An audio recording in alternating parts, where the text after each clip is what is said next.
Good morning. You're awake, not because sleep has granted you rest, but because the stone beneath you has drained the last warmth from your body. The cook, moving in her own hurried rhythm, stepped on you twice before sunrise. That is the start of your day as a scullery made in a medieval castle. You are unpaid, unseen, and only noticed when there's a mess to clean or blame to assign. Your bedding, a burlap sack stuffed with straw, smells of burnt fat, wet wood, and long-forgotten ambition. Your only clothing, a coarse, undyed wool shift, doubles as pajamas and uniform. Likely boiled once this year, if ever. You rise before the sun, before the roosters, and certainly before the nobility, because the warmth of fire, the fetching of water, and the cleaning of the castle all fall squarely on your shoulders. The embers are dead, a pale memory of yesterday's fire. A scullery without flame is as helpless as a knight without armor. Barefoot on cold, jagged flagstones, you gather damp kindling. Splinters bite at your numb fingers, but you do not complain. Slowly, coaxing and patience bring life back to the hearth. Flames flicker, warmth creeps into your frozen hands.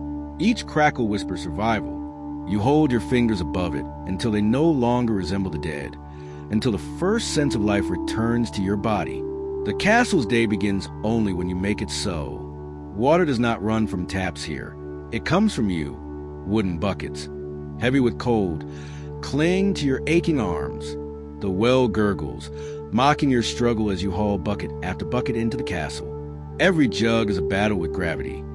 Every drop of victory over exhaustion. This water will wash dishes, fill pots to cook, and make bread dough rise. It is invisible labor, yet the castle cannot survive without it. You feel every splash, every shiver, but keep moving, because a noble awakens soon, and their comfort is more important than your pain. Before the nobles rise, the castle must shine. Your hands are raw from soap and scalding water, but no one will notice. You scrub floors, polish hearths, wipe tables, and shine armor. The hallways gleam faintly under torchlight. But it is your hidden work that makes the day appear effortless. Every stone scrubbed, every surface cleared of grime is a testament to silent endurance. And yet, this labor is invisible. You move through shadowed corridors like a ghost, unnoticed, unpraised, yet essential. You are the engine behind the grandeur, the quiet heartbeat beneath the castle's public face. The cook barks orders, her voice sharp and impatient. You knead dough until your hands ache, chop vegetables until fingertips burn, and tend the roasting meat until it's golden yet not burned. The spit boy groans beside you, arms trembling from hours of rotation. Yet he is considered fortunate for a higher rank. Every movement is choreographed misery, yet you endure. Bread must rise, meat must roast, porridge must be stirred, and all the while, the lords and ladies remain asleep, unaware that their breakfast owes its warm texture and flavor entirely to your relentless labor. Laundry is another endless battle. Linen, wool, and silks must be clean enough for the noble eyes, though the labor behind it is unseen. You boil water over a fire, pound clothes against rough washboards, and rinse until your hands sting from cold and soap. Mud, sweat, and grease vanish into the bubbling cauldron, leaving fabric pristine for the lords and ladies. No one notices the hours of bending, scrubbing, and lifting. You exist solely to ensure their comfort, a background hung beneath the castle's opulence. Each garment folded is a small victory against the indifference of hierarchy. While the scullery maid struggles with warmth and water, the guard paces silently. Armor is heavy, breath visible in the cold night air.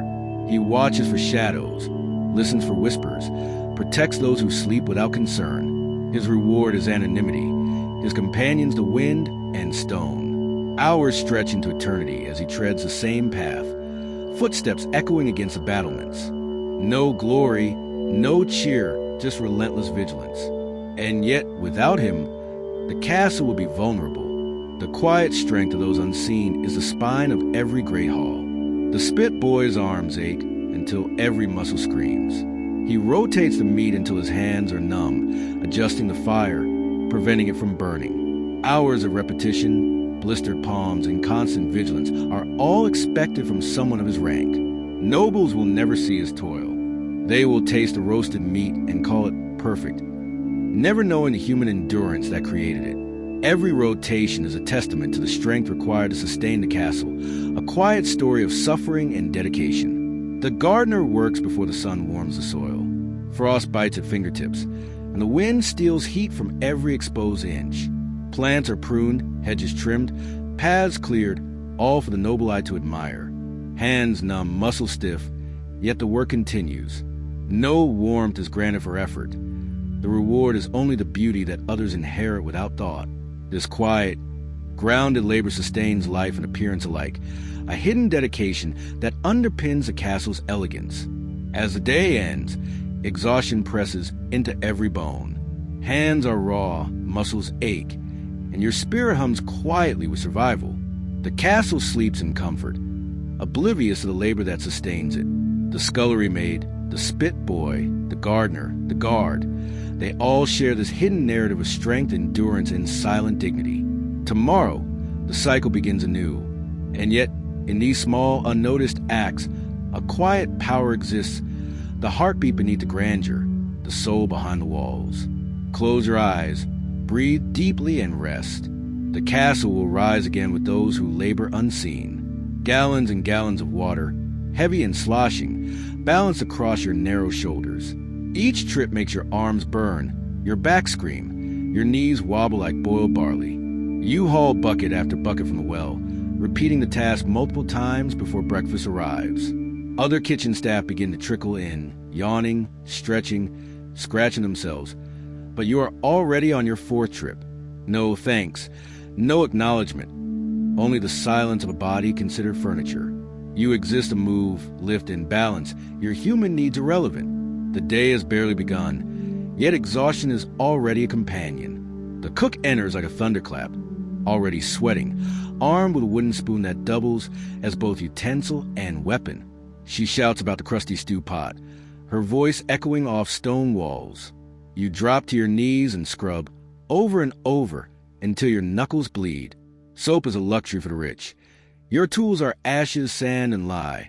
Each burns differently. The lye bites chemically, the ash scratches like tiny knives. Your hands have become maps of labor, calloused and scarred. The scullery is a room of punishment disguised as a workspace, hot, smoky, and perpetually reeking of boiled meat, grease, and something unnameable. Rats run this kitchen. You work here. They dart across counters, over piles of scraps, under boiling pots. Every so often, a ladle swats at one, but they return fearless and agile. Mid-morning arrives. Hunger gnaws at your belly, and your only sustenance is a dry heel of bread hidden in your apron. One bite, stolen behind a doorway, and you're caught. The kitchen maid reports you, and punishment is immediate. Latrine pot duty for the rest of the week. Work continues relentlessly, with no pause for your exhaustion or your hunger. Survival is measured not in comfort, but in what you endure without complaint. Later, you are promoted to onion duty. It is not an honor. It is professional weeping. Chopping onions for hours. Tears stream freely, dripping onto your coarse shift and cutting board. No one notices the water cascading down your cheeks. No one asks if you're okay. In this kitchen, crying is a job requirement, a symbol of the position you occupy. Eyes burn, noses sting, and the hands that scrape grease now bleed from tiny cuts. Yet you continue. Your labor is silent, overlooked, and unappreciated, and still you endure. By noon, the nobles awaken for their first meal. You carry dishes carefully, step exactly where instructed, and avoid eye contact at all costs. Nobles do not wish to be reminded that servants have faces or thoughts. You hold platters for a full hour, your arms going numb, but no one offers a poor lift or thank you. Every gesture, precise and unacknowledged, maintains the illusion of effortless abundance. After the meal, you return to cleaning. Trenches are now slick with gravy. Bones are tossed under the table, half-eaten pies and grapes litter the floor. The work never ends. The aftermath of the noble's meal is chaos. Trenches thick with gravy, bones underfoot, sticky pies, and remnants of fish that were once whole, all of it your responsibility to remove. You scrub, scrape, and sanitize, using bare hands where tools fall short. Steam fogs your vision, and the scullery's aroma of grease, burnt fat, and soot permeates every fiber of your being. The rats watch hungrily from the edges, daring you to encroach on their territory. There is no pause, no gratitude, only the relentless cycle of labor and survival. Hunger gnaws with unrelenting persistence. Your only food is a heel of bread tucked into your apron, dry and chalky. One stolen bite, one hidden moment reprieve, and it is discovered. Punishment is swift and creative. Yet you eat because the body cannot survive on endurance alone. Each crumb is victory and shame intertwined. The day continues, each moment demanding obedience, effort, and resilience. The castle remains indifferent to the toll exacted on those who sustain it. Hours stretch as you scrub endlessly. Pots, pans, and cauldrons demand attention, yet cleaning agents are scarce. Ashes, sand, and lye tear at your skin, forming a hardened armor of pain. Fingers throb, wrists ache, and every muscle protests. Still, each vessel must gleam. Each surface must shine. Each corner remains spotless. Labor is infinite, silent, and unacknowledged. You endure because the castle cannot function without you, though no one will ever notice. Afternoon arrives, but relief is an illusion. You lift heavy sacks of flour, vegetables, and firewood. The kitchen hums with muted activity, whispers clanging in the hiss of boiling water. Your body aches from repeated labor. There is no rest, only cycles of lifting, scrubbing, stirring, and serving. Each task, while unnoticed, is a thread in the fabric of the castle. Nobles dine, laugh, and enjoy comfort built entirely upon the backs of those they never see. Night falls, and exhaustion presses deep into your bones. The scullery is quiet now, except for the occasional hiss of the dying fire or scurry of a rat. Hands are raw, muscles sore, yet you survive another day in this hidden world. Tomorrow will demand the same, perhaps more, and yet there is quiet power here, a strength that exists without applause or recognition. In every scrubbing motion, every bucket hauled, every tear shed over onions, lies a hidden heartbeat of the castle. Rest now, for the day is done, and the cycle will rise again with the sun. You scrape every leftover into the slop bucket. You're not allowed to keep anything, but sometimes you steal a morsel, just once, a crust, a corner, enough to fuel survival. Afternoon merges into evening, hauling water, peeling roots, mopping floors, sweeping halls. You take blame for mishaps you never caused, like the dog vomiting in the solar, punished for sins committed spiritually. Every step, every movement, is labor that binds your body and mind. Hunger, exhaustion, and obedience merge into a rhythm that dictates life. Survival is small, secret, and sacred in the kingdom of servants. As the sun sets, dinner prep begins. Heat and noise escalate. Pots clang, fires roar, and the cook screams at spilled stew. Flames flare near timber rafters. You extinguish danger with a flick of your damp apron. Only then are you allowed a shared meal, a thin, watery stew passed between 5 girls. A floating root, a single grain of barley, and an unidentifiable chunk of meat make up your portion. It is barely food, yet it is sustenance. You eat quickly, silently, because exhaustion leaves no appetite for ceremony or conversation. The nobles will dine soon, oblivious of the toil that produced their meal. Finally, dinner reaches the nobles. You stand nearby again, part of the invisible machinery behind their feast. Feet soaked back rigid, every muscle screaming. You speak only to respond. Yes, cook. Sorry, cook. It won't happen again, cook. The words are automatic, a mantra of survival. Your presence is nothing more than a moving shadow, ensuring that the pageant of wealth and elegance continues uninterrupted. Your body aches, but you keep moving because invisibility is the only safety in a world that rewards nothing but perfection and obedience. Night falls, yet work does not end. Bones cling to pans like medieval cement. Gravy coats every surface, and your hands tremble, not from cold, but from exhaustion. Each scrub is deliberate, each motion a test of endurance. Sweat and soot mingle, coating arms and face. Finally, a grunt signals dismissal. You crawl back to your straw sack near the hearth.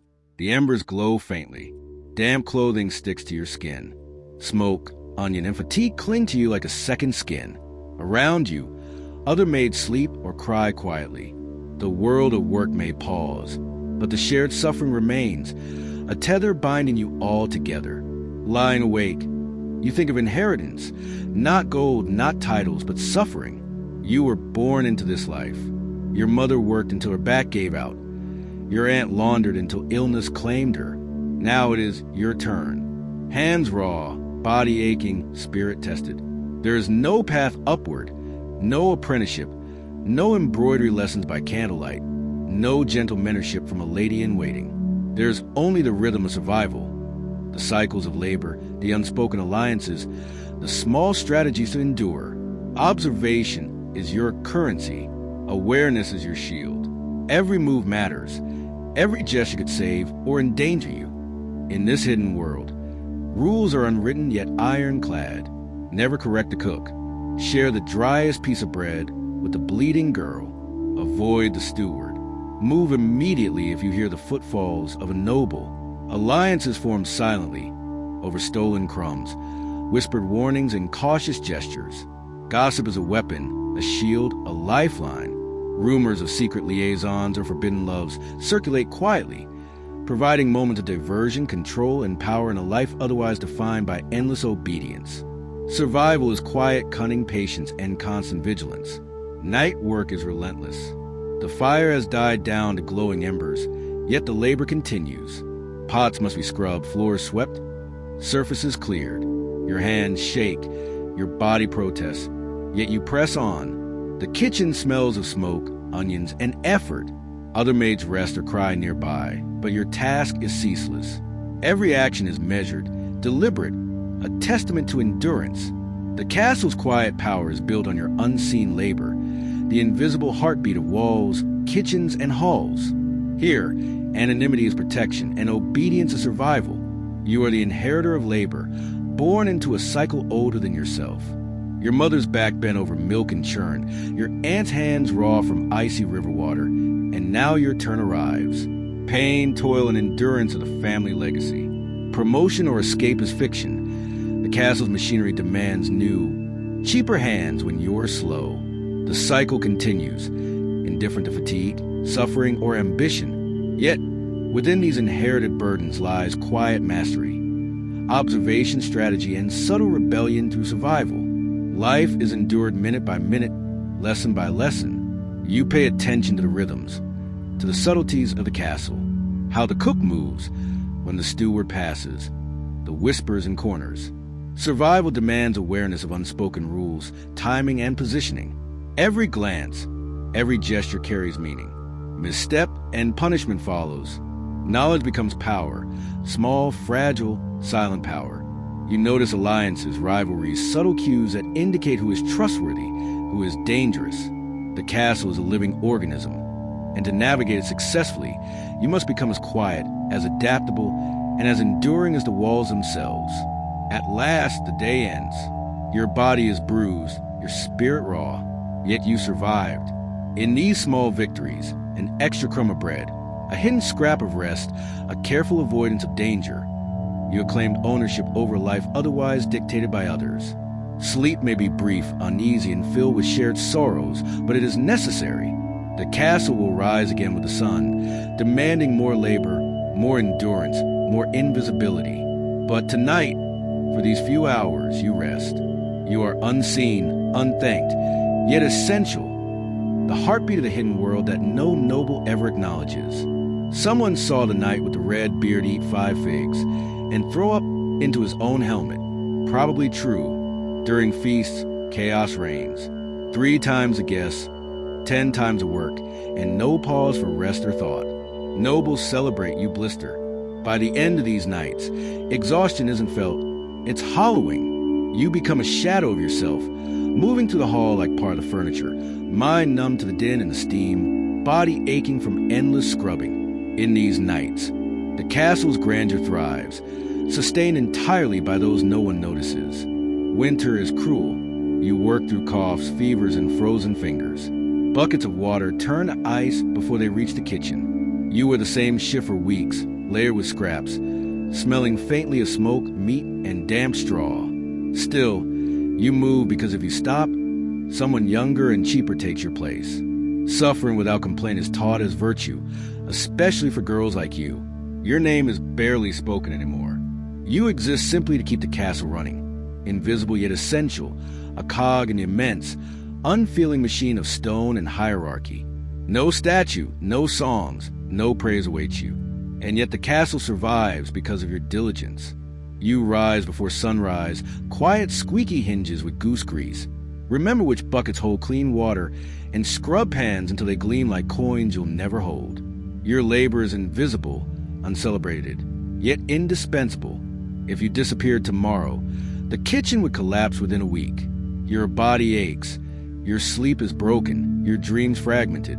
But still, the castle depends on your persistence. Recognition is a luxury you cannot afford. Another day begins. Mouth dry, arms heavy. You are the spit boy, somewhere between 8 and 12 years old, small enough to crouch on a great hearth, old enough to endure the burns without constant crying. Orphaned, sold, or persuaded, your life revolves around rotating the spit, slowly, clockwise, endlessly. Sometimes someone scolds your speed or calls your movements lacking dignity. Blink too often and cheekiness is accused. The day is long, unending and hot, the heat like a loaf of bread halfway baked. Each breath, each rotation, is endurance made flesh. The kitchen shows no mercy. Palms blister, fingers scalded, tunic singed at the hem. Meat odors assault your senses. Once comforting, now migraines inducing. Sweat and smoke cling to hair and skin. Pain is constant.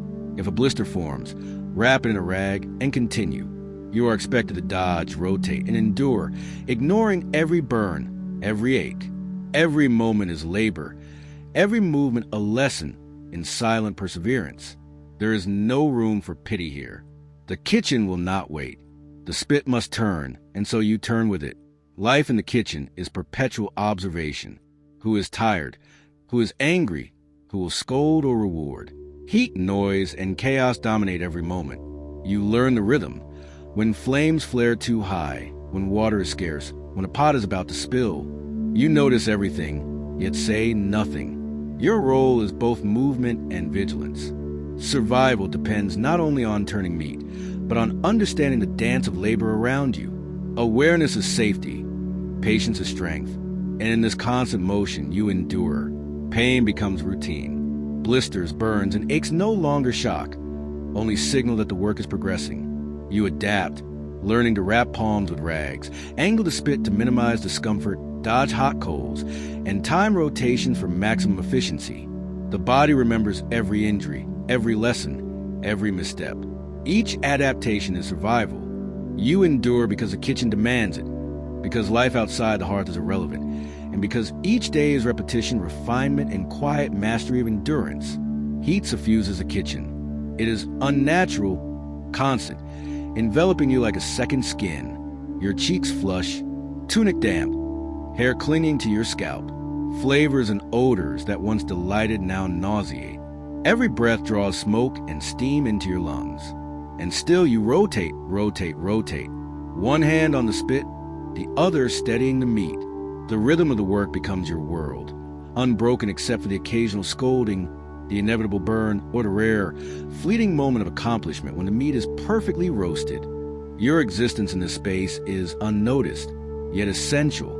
The kitchen hums with the noise of countless tasks, stirring, scrubbing, fetching, and cleaning. And through it all, you rotate the spit. No praise is given, no attention. The work is invisible, but the results are tangible. Meals served, meat roasted, order maintained. Your role is vital, unheralded, and perpetual. You learn to take pride in the act itself, in the knowledge that your labor alone keeps the machinery of the castle functioning. The day ends, only for another to begin. You wake with dry mouth, heavy arms, and muscles sore from yesterday's labor. Another day of heat, smoke, and endless rotation awaits. Yet you rise because survival demands it, because the castle depends on you, because invisible labor, repeated without complaint, is the backbone of a world that refuses recognition. Dreams fade, pain persists, and still you endure. Again and again, quietly, invisibly, endlessly, until the next meal, the next fire, the next rotation. The cycle continues. If your eyebrows singe off, grow new ones. If you faint, land somewhere that won't spill anything. You don't get breaks. The meat doesn't care if your arms tremble. The fire doesn't care if sweat drips into your eyes. Nobles expect a roast goose to spin perfectly. Angle, pace, timing. Less heads metaphorically, sometimes literally roll. Each rotation is a test of endurance, a trial of patience and balance. You sit for hours, knees numb, back tight, muscles burning. Every movement is survival. Every moment a quiet rebellion against exhaustion. On special feast days, the spit grows larger. Bigger birds, whole pigs, once entire deer. Two of you rotate the weight, sweat pouring down, muscles trembling. Your partner may have a lazy eye and a cruel streak, letting go to watch you panic. Hours pass in that unnatural heat, your body responding only to instinct and endurance. You flinch, you hesitate, and scolding follows. Chaos reigns around you, clanging, shouting, slipping, burning. You are the eye of the storm, essential and invisible, unthanked, unremembered. The kitchen is chaos incarnate. Boiling pots, clattering pans, people bumping into each other with trays of oysters and wine. You are the eye of the storm. If the meat comes out uneven, blame lands squarely on your shoulders. Your hands are scorched, your cheeks flushed, your back tight. Yet, when the roast is finally done, you help pull it off the spit. Hot fat sizzles, grease drips. One wrong move and you're scolded, slapped, or humiliated. And then, without pause, the next task arrives. Stew, pies, or cauldrons of fermented onions that smell like despair. If you are lucky, someone throws you a bone, literally, a half-eaten scrap, just enough to pretend you had lunch. You crouch in the corner, hunching over like a small animal, savoring what little you can. Hunger gnaws at you, but survival depends on patience and endurance. Then, immediately back to the spit.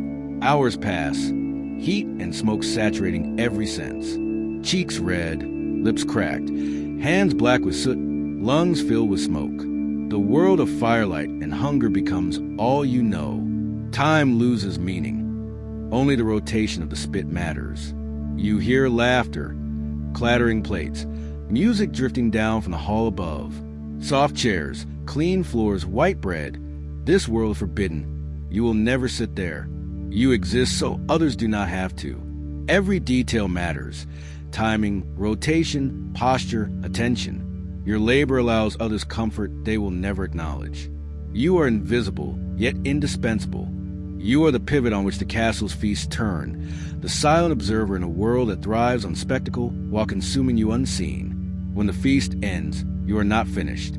Your task is to return remnants to the kitchen, trays of half-eaten meat crusts and scraps. Nobles do not eat what is carried by your hands, and you do not eat it either. You bear the weight silently, muscles trembling, back aching, feet sore. Every scrap you carry, every dish you clear, is labor unacknowledged. Yet this is survival. This is your world. Every task, no matter how small or humiliating, keeps the castle functioning, unseen yet essential. Rotation never truly ends. Once one task is done, another begins.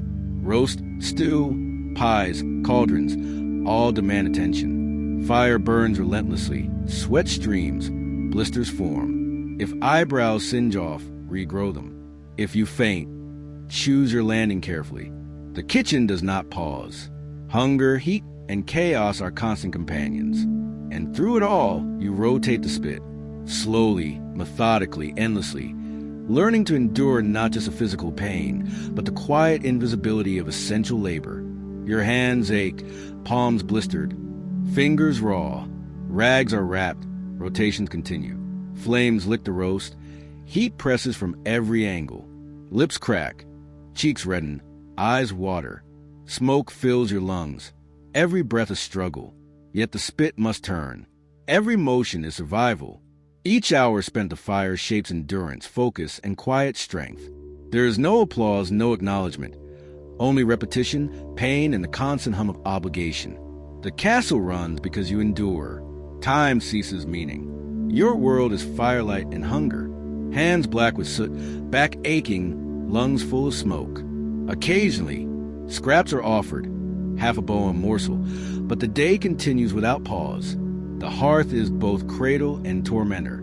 You crouch, you rotate, you endure. Each moment teaches vigilance, patience, and quiet survival. Meals for nobles are plated and served, laughter echoing above. You remain below, unseen, the silent force keeping the castle alive. Evening comes, but labor does not fully end. Plates cleared, fires banked, yet the work continues in small tasks. Washing, scrubbing, preparing for tomorrow. You sit for a brief moment, hands on knees, body exhausted, lungs still coughing smoke. Firelight dances across stone walls, casting long shadows. Hunger persists, aches persist, yet you endure. You are invisible, unthanked, and essential. The castle runs because you do not stop. Again and again, silently, endlessly, until the next day begins. You scrape bones into a slop bucket, rinse goblets, and drag the roasting spit into the scullery for cleaning. It's heavy, your shoulder aches. A blister bursts under your palm, but you pretend it doesn't hurt. Someone shouts that the Lord wants a roast for his hounds. You start over. The dogs will eat better than you tonight. As always, your tunic clings to your skin, stiff with grease. Hands shake, not only from fatigue, but from hunger. Every task repeats, every motion exacted until survival is all you know. Finally, a small bowl of pottage, grain boiled thin, a few soft turnips floating in the broth. You slurp quietly in the corner. No conversation. Everyone is too tired to pretend. Tools, knives, spits, hooks. Everything must be spotless before the steward's rounds. A smear of fat means punishment. Scrubbing with your own spit if lucky, floor duty in the Lord's privy if not. Exhaustion and hunger combine. Yet you endure, because the castle's machine cannot pause, and you cannot stop. Night settles like smoke. The kitchen quiets. The last pots clatter into place. The cook finally stops yelling. You sit by the dying fire. Two sort of lie down, two wired to sleep. A rat crawls past. You do not flinch. Your mind drifts to a life before the castle. Shepherd's son, miller's child, forgotten, abandoned, or sold out of desperation. There is no path out. The best hope is that burns heal, back doesn't twist, and maybe, just maybe, you survive long enough to become an assistant cook. Winter is merciless. Castle walls are thick, yet drafts cut like blades. Your station by the hearth should bring warmth and light, but one side roasts while the other freezes. You rotate like the meat itself.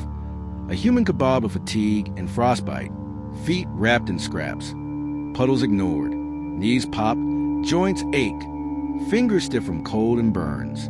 Every rotation, every movement is endurance, survival, and repetition. Each breath brings smoke and chill, pain and labor, until the day dissolves into exhaustion. Pain is constant.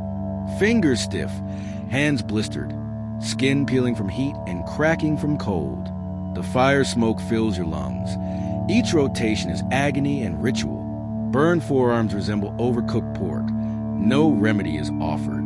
The apothecary serves nobles, not you. Pig lard, rotation, endurance. That is your cure. You exist beneath everyone in the hierarchy. Kitchen maids, butcher's assistant, even the egg-fetching boy. Lowest of all, even the begging dog outranks you. Yet the work continues, because survival depends on it. Rotation never ends. Hours blur together. Roast, stew, pies, cauldrons. Heat presses, sweat streams, smoke fills every breath. Each motion exacts a toll, blisters, fatigue, aching muscles. But you endure. Every rotation is repetition. Every turn a testament to perseverance. You exist for the sake of the castle, unseen, unthanked. And still the spit turns. Slowly, methodically, endlessly. Survival is not choice. It is obedience and endurance. Hunger and smoke are constant companions. Lips dry, hands blackened, lungs filled with soot. Every breath is labor, every rotation a challenge. Occasionally, scraps of meat or bones arrive, but never enough. The body protests, mind numbs, yet you persist. The kitchen does not pause. Nobles eat, laugh, and drink above. You remain below, the invisible force turning the gears, sustaining the grandeur without recognition. Labor is survival. Pain is routine. Obedience is everything. The hall above is forbidden. Soft chairs, white bread, laughter. You will never sit there. You exist so others do not have to. Every motion, every rotation, every scrub of a pot ensures their comfort. You remain unseen, unthanked, and uncelebrated. The firelight, smoke, and heat define your world. Survival is quiet mastery, endurance, observation, and resilience. The castle thrives on your labor, yet your existence is only acknowledged in the smooth running of meals and feasts. Evening duties continue. You carry trays, scrape bones, rinse goblets. Everything must be perfect. The steward inspects. Any smear or drip is your fault. Punishment is swift, relentless, and inventive. Hands raw, back aching, knees stiff. You obey because stopping is not an option. Survival is repetition, labor, and endurance. Each task, though invisible, is essential. The castle runs because you persist, unseen, uncelebrated, yet indispensable. Night descends, but labor does not end completely. Fires die to embers, pots rest, yet the boy remains near the hearth. Hands ache, back stiff, lungs filled with smoke. Sleep is elusive, exhaustion pervasive. Rat scurries past, unnoticed. You think of a life beyond a castle. Parents, past, forgotten dreams. But reality presses in. Burns, frostbite, hunger, hierarchy. This is your inheritance. Survival is your only path. And so you endure firelight and fatigue your companions until dawn summons another day. At least it gets scraps. Sometimes the steward nods at you. That is the highlight of your week. You wonder, not often, but sometimes, what life might look like if you left. Then you remember, spit boys don't leave.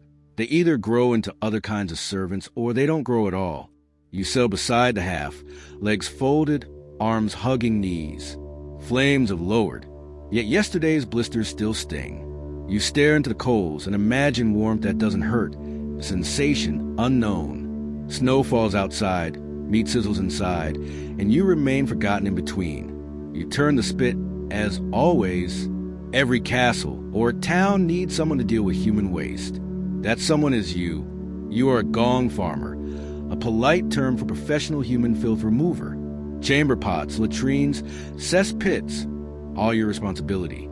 You are the lowest of the low, scraping the literal cesspit of society. It is a real job, better paid than some others. Not because of prestige, but because no one else wants to do it. Your shift starts at night. You are banned from markets until you bathe. The smell does not wash off. It lives in your hands, your clothes, your very skin. Your tools are simple: a rake, a bucket, a shovel. Your uniform: layers of thick wool stuffed with moss, bits of cloth, anything to block the stench. It doesn't help. The smell finds a way. Always. Your job is simple but horrifying. Remove 6 months of accumulated waste before it overflows into the streets. You climb into the pit. Ladder optional. Rope if lucky. The stench hits like a brick wall dipped in sewage and despair. It burns your eyes, coats your tongue, and forces you to consider every choice that brought you here. You descend slowly, boots squelching in wet, compacted waste. The pit is ankle-deep in some areas, knee-deep in others, bottomless in imagination. Each step is deliberate, careful, avoiding sharp debris and hidden hazards. Breathing through your mouth doesn't help. The stench saturates every sense. Taste, smell, touch, everyone assaulted. And yet, this is work, necessary work, work that ensures a castle or town survives. You are invisible, forgotten, essential, and still you dig. The recent waste is unpleasant. But the older layers, the black crust, slick gray masses, hold nightmares. They shift, burble, almost seem alive. You do not question, do not hesitate. Rake through it all. Dig until the pit is empty enough to prevent overflow. Hands coated in filth, gloves caked, back bending, knees aching, yet you continue. This work is the unseen backbone of the castle's hygiene. No one will praise you. No one will acknowledge your labor. But without it, chaos follows. There is a rhythm to the labor. Rake, scoop, shift, repeat. The smell, the darkness, the wetness, all blend into a monotonous cadence. Time ceases to exist. Your hands, back, and knees memorize the work. Each motion becomes instinct, automatic, a meditation born of necessity. Survival is repetition, endurance, and adaptation. Pain becomes background noise. The pit is a crucible, forging quiet resilience in a world that neither acknowledges nor thanks you. You are utterly alone. Above, the castle hums with feasts, warmth, and laughter. Below, darkness, filth, and silence. Isolation is both curse and shield. No one judges, no one watches. Yet every failure is fatal for the town. If you falter, overflow, sickness and stench follow. The work is hidden but vital. You exist at the edge of human awareness, a necessary ghost maintaining the order that allows others comfort. And so, in silence you continue, scraping, raking, shoveling.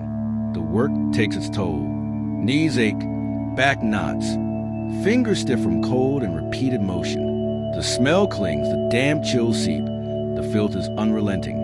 Sweat and stench mingle, coating skin and clothing.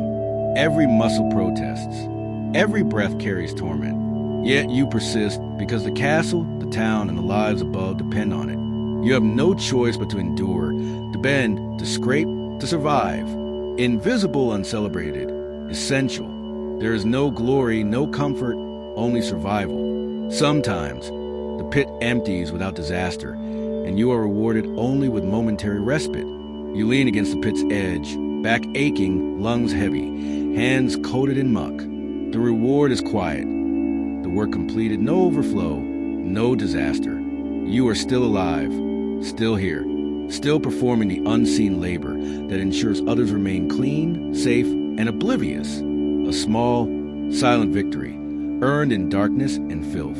Eventually, the shift ends, or at least temporarily pauses. You climb from the pit, boots squelching, uniform heavy with filth, moss damp and stiff. Night surrounds you. The world above continues unaware.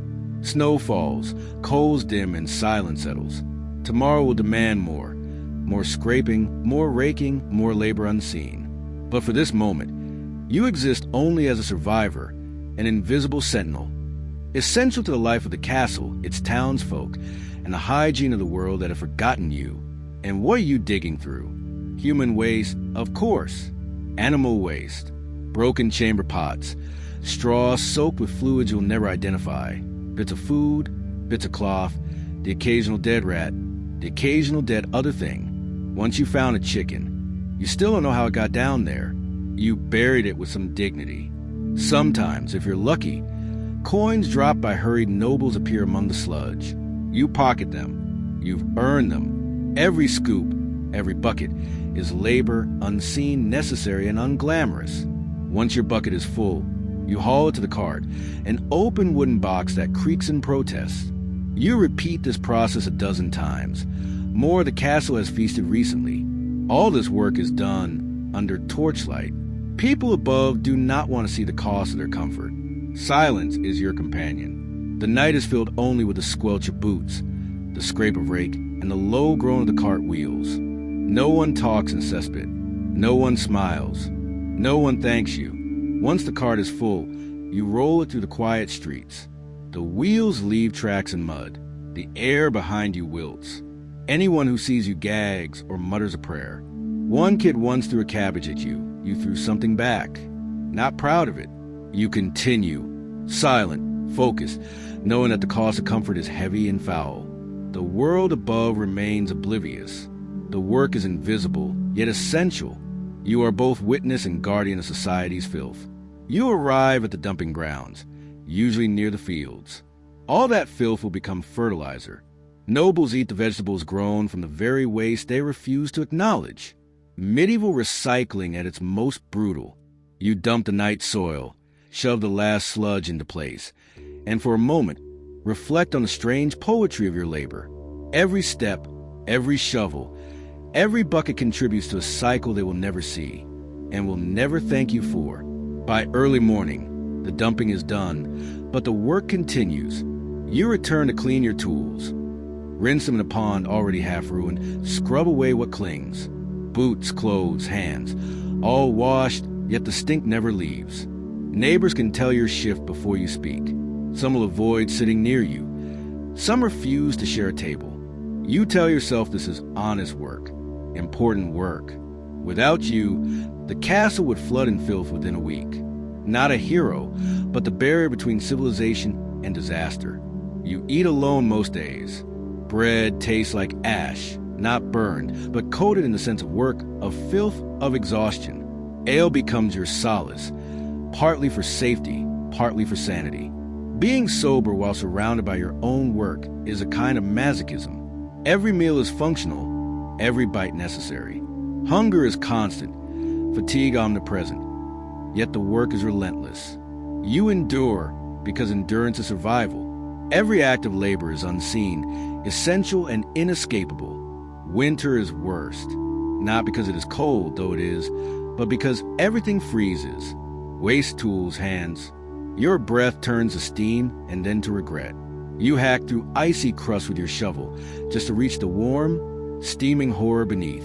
It is the only time you see warmth and wish you didn't. Pain, cold, exhaustion, and stench intermingle. Hands raw, back aching, boots frozen solid.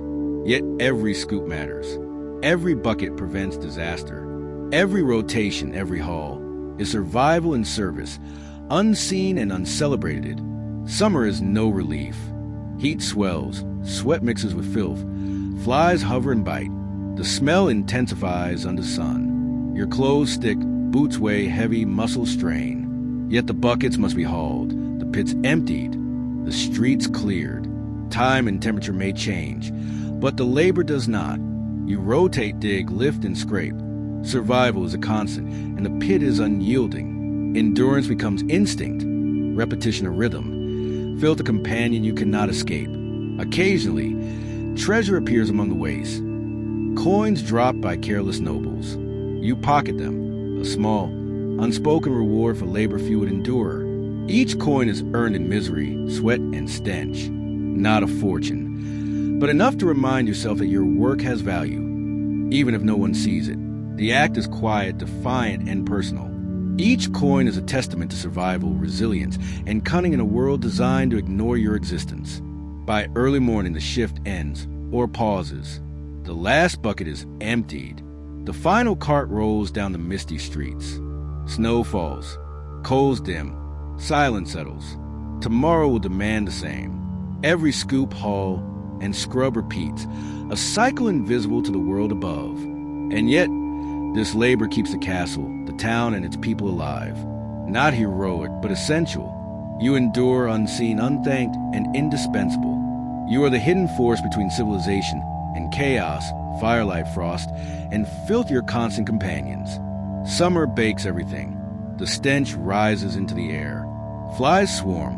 Wasps show up for reasons you don't understand. Sweat soaks through your shoes, your tunic, your gloves. You've tried everything to mask the smell. Vinegar, crushed herbs, mint leaves. All it does is make the stench floral. People joke behind your back. Smells like a gone farmer. They say, insult, humor, ignorance, all combined. Yet you know your work, your skill, and your endurance, even if no one else does. You are not stupid. You know how to brace a ladder with one leg while hauling 40 pounds of waste up a rope with the other. You know which side of the pit is safer after rain. You know which torch oils won't explode in methane pockets. Science, intuition, experience. Your survival depends on it. You work in darkness, filth, and risk, yet your mind remains sharp. You are skilled, indispensable, and ignored. Here's the kicker. You make more money than most servants. Not luxuriously, but better than a cook's helper or baker's boy. Because no one else will do this work. They'd rather starve than crawl through the cesspit. That is your leverage, your curse, your wage. You live modestly in a one-room hut on the town's edge. The work is vile, exhausting, endless, but it pays and survival is easier than for others. By night's end, you're done. Empty cart. Shovel against the wall. You sit on a log, not because it's clean, but because it's there. Sometimes sleep outside if the stench is unbearable. Your children call it the smell of boiled cabbage and sin. You cannot argue. Even in rest, the odor clings. Hands cracked, nails blackened, calluses permanent. You've stopped scrubbing. Soap costs more than dignity, and dignity is scarce enough already. Your nose is broken, not physically, but spiritually. You used to smell flowers, grass, firewood. Now all you smell is rot. Apples rolling past? Rotten. Bread baking? Foul. Your world is filtered through filth. You've been rewired. Smells trigger memory and instinct, not pleasure. Even dreams cannot escape the odor. Your life, work, and senses are intertwined with the labor of cleansing, and the stench never leaves. Castle guards joke. Don't fall in, they say, laughter echoing. You smile politely. Once, one shoved you near the edge. That time, you did not smile. You endure mockery, humiliation, and risk as part of the job. Training, skill, and instinct guide your every move. Survival is paramount. You learn to mask fear, to move quickly, to remain unseen. The world above may sneer, but your work sustains it. Sometimes you dream. A baker, a scribe, a life without stink, sweat, and rot.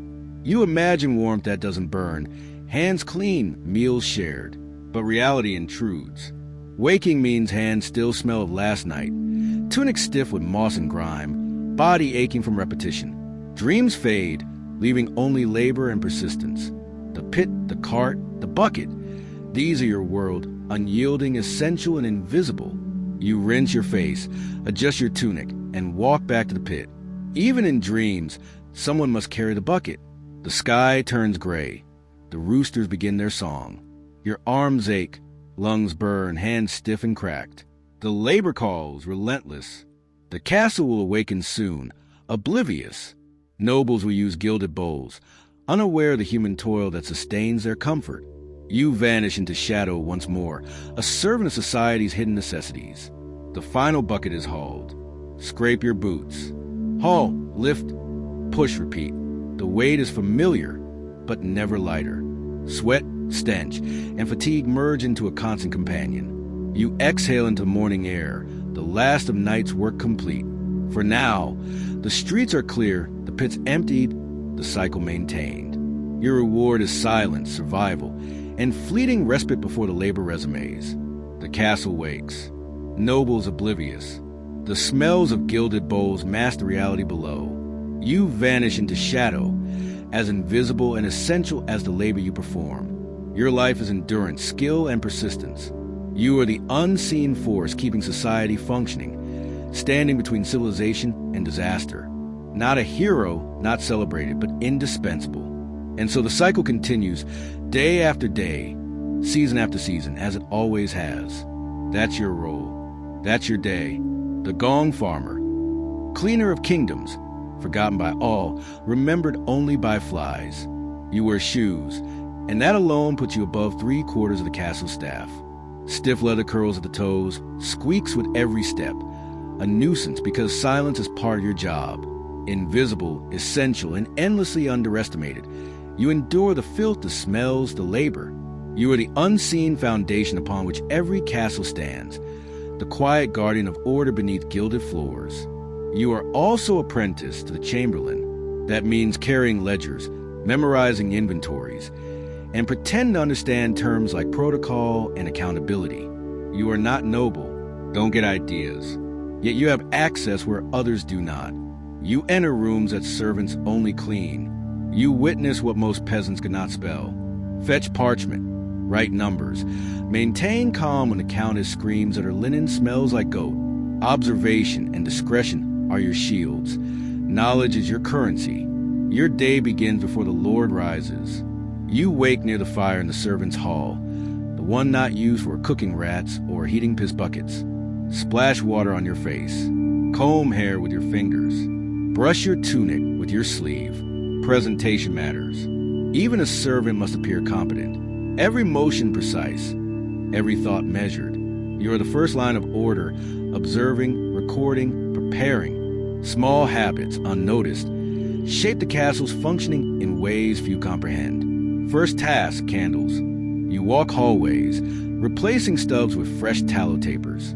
Beeswax is reserved for the chapel and great hall. Cheap tallow smells faintly of sheep, but does the job. As you move, you observe. Anything out of place, any deficiency, any problem noted. Salt running low, wine missing a cusp, you record it. Chamber pots overflowing, delegate, observation, documentation, discretion. These are your tools as much as ink and quill. Observation is second nature. Salt low, record. Wine short, investigate. Linen missing, someone else handles it. Delegation is tradition. You are a filter, a bridge, a messenger. Everything flows through you, and yet responsibility can be pinned to your shoulders for what you cannot control. The chamberlain never sleeps. Mistakes are magnified. Success is invisible. You are essential, unseen, and under constant scrutiny. The chamberlain is awake before dawn. Narrow man, sharp nose, sharper expectations. He smells faintly of ink and dried lavender. His robes are always spotless. He notices your mistakes before you make them. Sometimes he speaks in lisp before you can react. 2 bolts of wool, for barrels of lamp oil, a visiting friar with dietary heresy. You nod, write it down, and pray not to spill ink again. Failure brings recopying months of ledger by candlelight, while the steward chews pickled herring in your ear. Your job is part clerk, part courier, part scapegoat.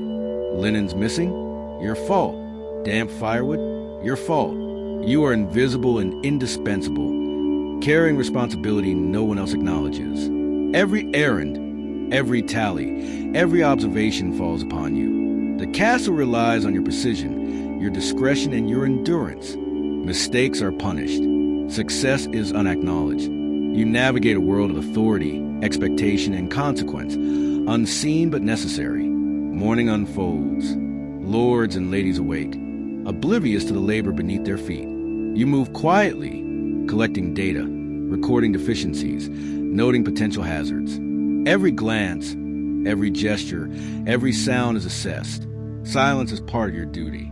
Awareness is part of your survival. You exist in a liminal space between service and authority, always watching, always remembering, always ready. The castle thrives because of the labor of those unseen. You note every detail: wool, oil, wine, linen, salt. You memorize inventories, report shortages, anticipate problems. Delegation is your ally. Responsibility is your burden. You balance between observing and acting, recording and reporting, serving and surviving. Your mind works while your body moves, ensuring that the castle continues seamlessly. Mistakes are costly, yet the work is never-ending. You are the quiet backbone of organization. You are invisible yet essential. Clerk, courier, scapegoat. The chamberlain depends on your diligence. The castle runs because of your observation. Nobles unaware, servant competing, chaos a constant potential. You walk the line between invisibility and influence. Mistakes are punished, precision unpraised, yet you endure. This is your world. Hidden, essential, exhausting, and unacknowledged.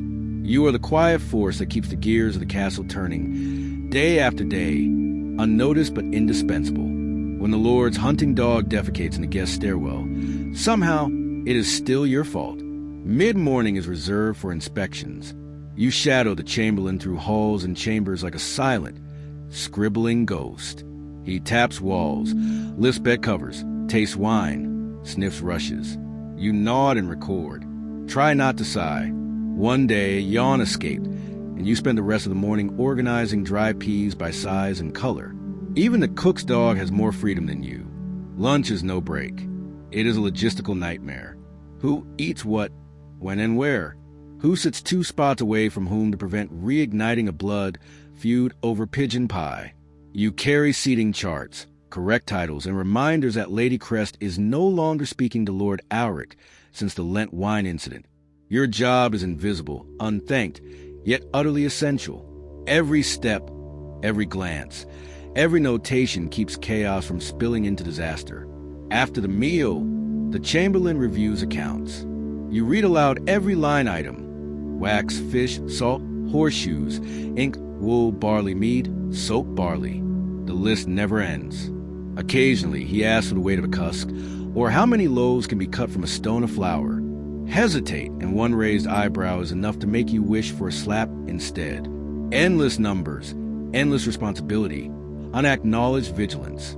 Visitors arrive. Nobles from distant estates, wandering knights, distant cousins with egos bigger than their trunks. You show them to their chambers, take careful notes on linens they receive.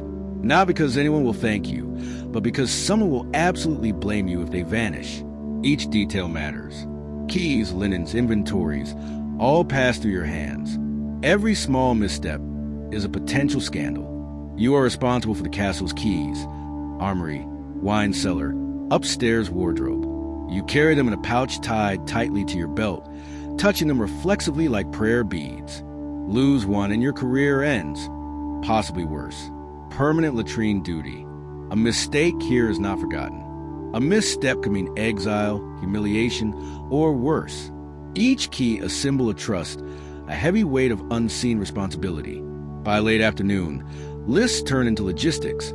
A shipment of salted herring is late, a bolt of velvet missing, a drunken priest asleep on the chapel floor, the kitchen out of vinegar, stables needing hay.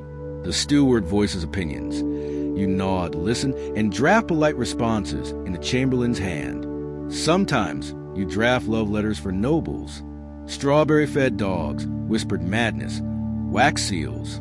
You write, edit, deliver. No acknowledgement, only silent endurance. Evening approaches. Candles again. You move through halls with taper and snuffer, relighting what has gone out, trimming burnt wicks. Hall's quiet now. Nobles drink. Servants breathe. You exist somewhere in between. Not invited either world, but required in both. Every step measured. Every candle a small victory over darkness. Every motion unseen, but crucial. You are invisible yet indispensable. You are a silent observer, watching the castle's endless dance. Doors open, steps echo, whispers travel. You record, note, and remember. Each detail is critical, even when no one notices. Linen, wine, food, guests, candles, all part of a machine you help run. Your presence ensures smooth operation. Your absence would be chaos. Yet no applause comes.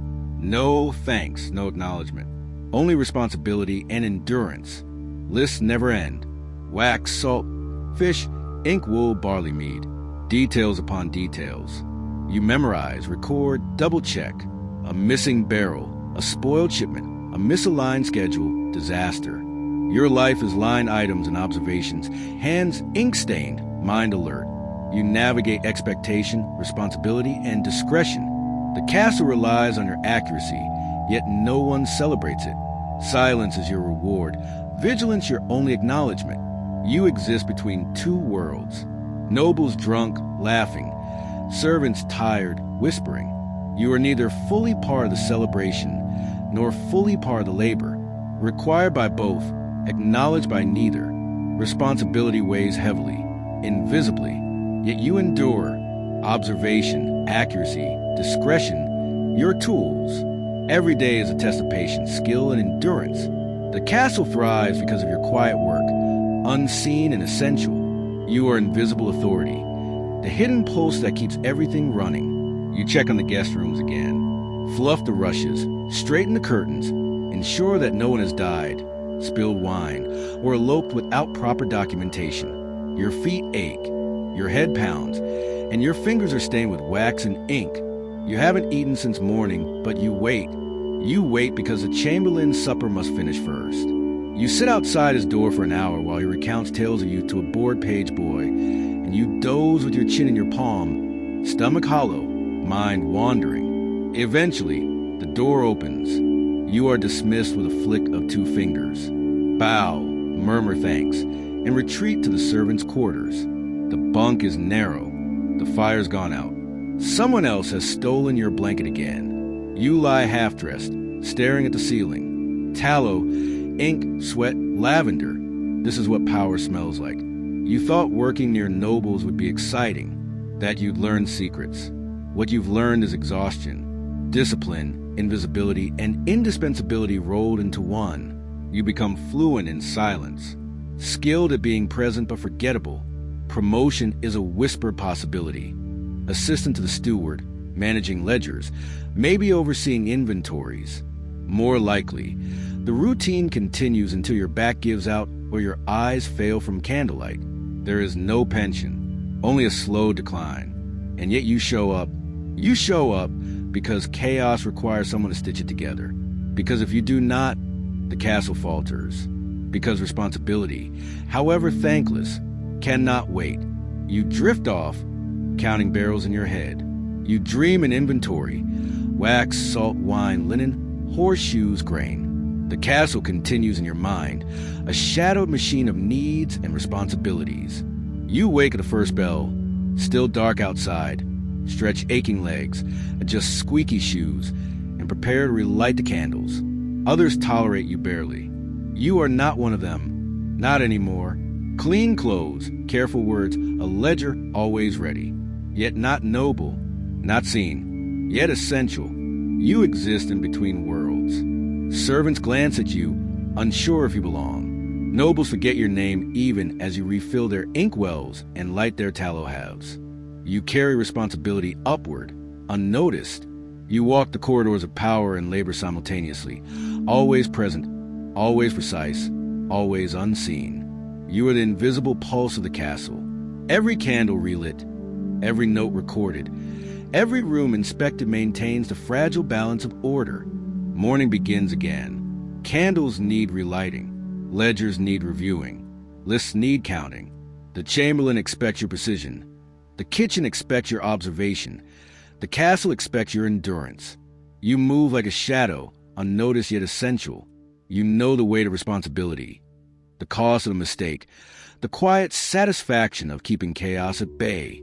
And still, no praise, no acknowledgement, only the rhythm of duty. You observe and record every spill, every shortage, every misplaced item. Wine, salt, wool, linen, candles, grain. Nothing escapes you. Mistakes are magnified. Success is invisible. Your mind and body work together to maintain a silent balance. The castle runs because of you, though it does not know it. You're the unseen gears turning smoothly beneath gilded wheels. Every responsibility rests on your shoulders. Keys, ledgers, observations, logistics. The castle's pulse relies on your diligence. Every room inspected, every list recorded, every candle trim matters. If you falter, chaos rises. The nobles remain oblivious, the servants unaware. Your work is silent but essential.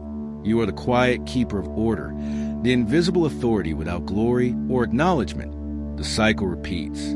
Candle after candle, ledger after ledger, observation after observation. Morning becomes night, night becomes morning. Meals come and go. Visitors arrive and depart. Lists never end. The castle relies on your quiet endurance. You do not rest. You do not pause. You show up, always, because no one else will. Because chaos cannot run itself. Because someone must hold it together. And so you rise again, relight the candles, carry the lists, inspect the rooms, and endure. You are tolerated, barely acknowledged, invisible, indispensable. You are not noble, not seen, but the castle runs because of you. Because you show up. Because you endure. Because responsibility, no matter how thankless, cannot wait. Day after day, night after night, you keep the rhythm. You are the quiet, invisible pulse that allows all else to flourish. You are essential. The horses stir before the sun rises, snorting clouds of steam into the frozen air. Hooves clatter softly in stalls layered with straw and the occasional rat. You are the stable boy. That means you shovel, brush, haul, and apologize to creatures that outrank you in both grace and nutrition. You sleep in the loft above the main stable, if you can call it sleep. Floorboards are thin. Horses never stop shifting. Tails swish. Hooves stomp. And yes, something large defecates very close to your pillow. Your hands are already cracked before dawn. You pull on stiff boots and a sour tunic, descend the ladder, and face the cold like a slap from God. Stalls must be mucked before the master horse arrives. Shovel, pitch, shovel again. Not glamorous, not tolerable, but necessary. Work too fast and the horses spook. Spooked horses bite rear, crush. You've broken fingers, been kicked in the ribs, coughed blood for a week. Yet you endure because it must be done. The stable smells like hay, manure, sweat, and horse. Worse, better, more honest than any room in the castle. You've stopped smelling like regular people. You know the scent of a healthy stallion versus one with colic. You can hear nervousness in a breath. The animals are honest, dependable, better company than most nobles. You've come to trust them with your life. Each exhalation, each movement is a language you've learned to read, to respect, to anticipate. Once the stalls are cleared, it's feed time. Heavy sacks of oats, bales of hay stacked high. Lower them carefully. Back must not twist. You remember last winter. You nearly passed out. The master accused you of faking before throwing a bridle at your head. Feeding is a delicate dance. Some horses are greedy, some shy, some bite if you reach at the wrong moment. You have scars to prove it. Pat necks, check hooves, whisper nonsense. They know your voice. They trust you more than any noble ever will. Mid-morning is grooming. Brush curry, clean hose, untangle manes. Pluck burrs, wipe noses, scoop more dung than seems possible. If the Lord rides, polish tack until it gleams, not for him, but for the master horse. If anything is wrong, it's your hide that suffers, not the leather. Every brushstroke, every shine, every careful motion is a negotiation with patience, strength, and the subtle language of animals who judge only by your care and consistency. You have learned to read them. A shift of weight, a flick of the ear, a snort, it all tells you something. They have no pretense, no false kindness, no cruel jokes. They demand respect and give loyalty. Broken bones and bruised hands are the cost of understanding, but the trust you earn is worth it. Unlike the castle's corridors, the stable is honesty. Mistakes are obvious. Success is immediate. And you, small and weary, find a rare sense of pride here. Watering and feeding alone are burdens. Buckets heavy, water freezing in the winter air. Each mistake, each forgotten feed or misjudged step could harm an animal, and you know the consequences. You shuffle, lift, pour, and repeat. Back aches, arms burn, hands split, and still you persist. Because without you, the stables would descend into chaos. Horses unkempt, waterless, anxious. The castle's outward order depends on your silent diligence here, in the muck and hay. Winter is the harshest teacher. Frozen buckets, stiffened hands, icy floors. One wrong step, and you could break a leg, twist an ankle, or worse. Frostbites, wind chills, and yet the animals need care. You rise early, endure, continue. The stable is your battlefield and sanctuary, where the cold is relentless but honesty rules. No complaints. No excuses. You meet frost with sweat and pain with precision. Every day is survival. Every task a testament to quiet endurance. They know you, your voice, your scent, your movements. They trust your hands, even when you are tired, cold, or aching. They demand consistency. They reward care with calm. Here, in the honest rhythm of work, you are neither above nor below. You are part of the stable ecosystem. Their safety, health, and temperament reflect your attention. They will bite, rear, or shy if you falter. And yet, the reward, trust, understanding, subtle companionship is profound. Your work is invisible to the lords and ladies above, to the castle corridors, to the polished floors and gilded halls. Yet it is vital. The horses eat. The stables remain clean. The lord rides with well-groomed mounts. Your endurance is silent but essential. Frost, manure, sweat, and exhaustion mark your day. And when you finally rest, it is brief. For tomorrow, the cycle resumes. You shovel, brush, haul, endure. You apologize to those above and below, to creatures more honest than most humans, and you continue quietly, invisibly, indispensably. Sometimes the nobles bring dogs into the stable. Hunting dogs, loud, twitchy creatures with more pedigree than sense. You clean up after them too. No one ever says thank you. Your hands smell of straw, sweat, and dog.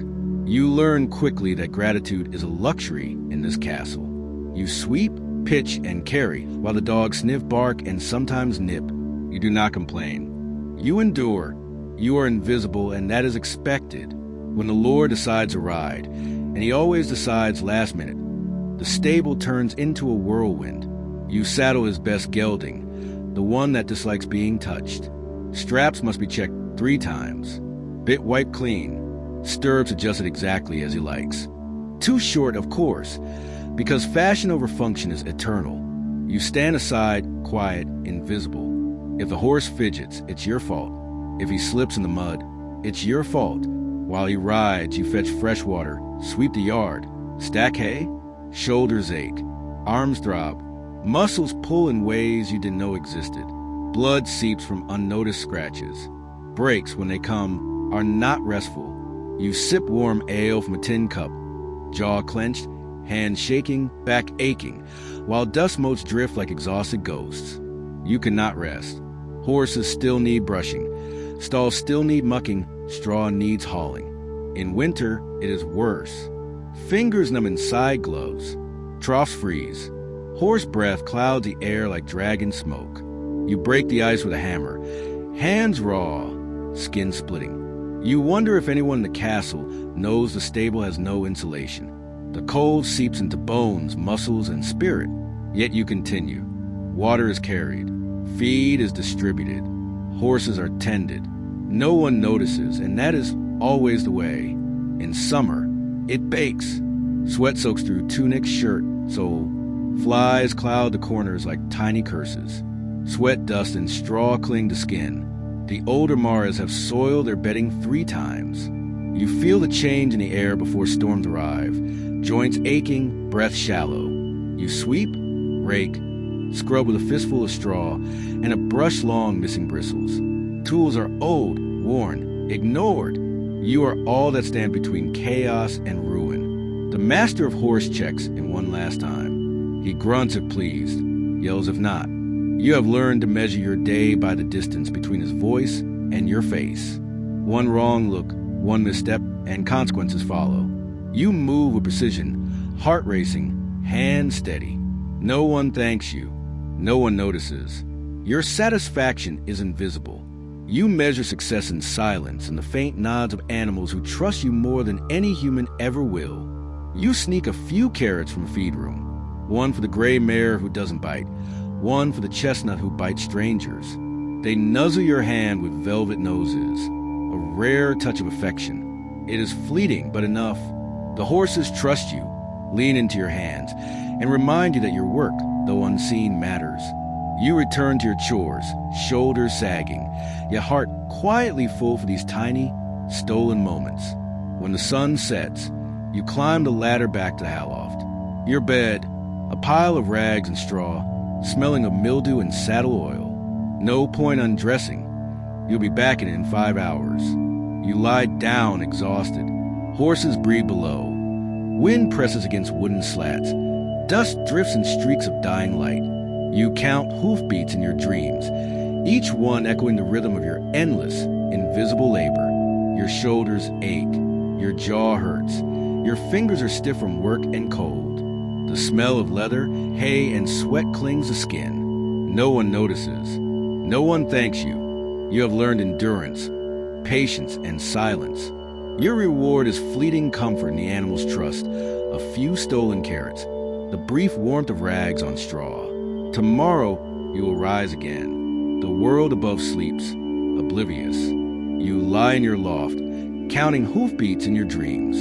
Each one is a rhythm, a testament to survival, a reminder of a world that depends on your labor yet forgets your name. You drift half asleep, half alert, listening to breathing, wind, distant calls. Tomorrow you will rise, feed, muck, brush, and endure. Invisible, indispensable, unthanked. And still you persist, because without you the stables and the castle cannot run. You'll be up before dawn again. No one at court knows your name. They call you boy, even though you're nearly 17 and your back aches like a drawbridge. Passing through the halls, noses wrinkle, not because you're rude, but because you smell like work they cannot imagine. Still, some nod. The kitchen maid leaves you crust of bread. The blacksmith grunts a greeting. A knight once gave you a silver coin for calming a stallion before battle. You keep it, You won't spend it. It is proof you are not invisible. You know you won't rise high. There is no ladder from stable boy to steward. No horse brush turns into a sword. You will not become a knight, not even a squire. But you know animals, and that is something. You can wrap a wound, calm a frightened foe, spot a lame leg before it worsens. You matter in a quiet way. Others vanish when they cannot endure. You stay. You endure. Your hands ache, your back burns, but the horses are still there, breathing, trusting, waiting. In bad weather, the stables leak. Summer hay rots. Winter freezes your breath in the rafters. Still, the animals are there. Their steady breathing, soft hooves, quiet trust. That is enough. You close your eyes at the end of the day, listening to the rhythm of hooves and straw, the creak of wood, the slow, calm inhalations of creatures who never judge you. You rise tomorrow, repeat the cycle, not for praise, not for gratitude. You rise because they need you, because they trust you. You wake up with a paw in your mouth. Again, it belongs to a turnspit dog, short-legged, long-bodied, vaguely miserable, like a sausage with trauma. He sprawls across your straw pallet, snoring softly, formatted with kitchen grease and duck fat. You don't mind. He is warm. He smells better than most coworkers. You are the turnspit dog keeper, invisible, overworked, underfed, bridging the gap between noble cuisine and the medieval animal treadmill. Yes, that is a thing. The dogs run. The spits turn. The meat cooks. Someone must make sure the dogs do not collapse, snap, or sit mid-roast. That someone is you. No applause. No nods. Only the constant rhythm of your labor, the gentle nudge of a paw, the soft whine of a dog in the heat. You become part of the kitchen's pulse, a heartbeat hidden in shadows, unnoticed yet essential. Morning begins with fire and smoke. You check the hearth, ensure the spit dogs are moving at the right pace, adjust ropes, replace tallow-soaked wicks. The heat is fierce. Sweat pours, hands blister, but you do not pause. The noble feast above cannot wait. The dogs do not falter. Neither do you. You are an unseen conductor of chaos, orchestrating meat, fire, and the long, faithful legs of animals who have no choice but to obey. You watch, not for glory, not for approval. You watch because this is your responsibility.